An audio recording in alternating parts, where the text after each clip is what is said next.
因为孩子那个时候才2个月，不能竖抱。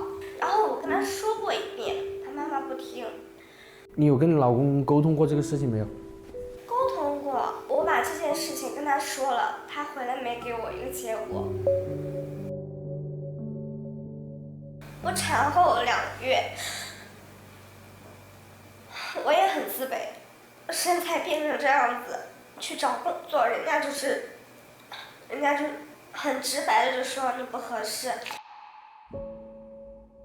然后以及就是我父母说的那些话，你知道吗？因为我妈一直在打压着我，就说你可以一边减肥啊，你一边减肥一边上班，你这样不耽误。我就在想，我一边工作了，我怎么还有心思去减肥？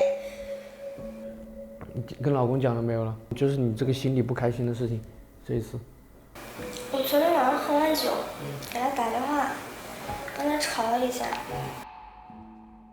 因为我自己出来嘛，原本是想工作出来的，但是那天我在收拾行李的时候，他没有拦我。那个12点的时候，然后我自己拎着箱子就走掉了，他也没有出来追啊什么的。他给我打了电话，但是我没有接。在那1个星期之后，他没有打过电话，没有发过信息。有的时候我觉得死亡对我来说有可能真的就是一种解脱。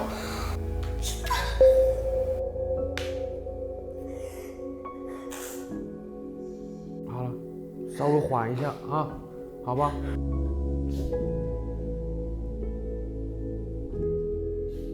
你家里几个孩子？下面还有个弟弟。跟弟弟关系好不？也不太好。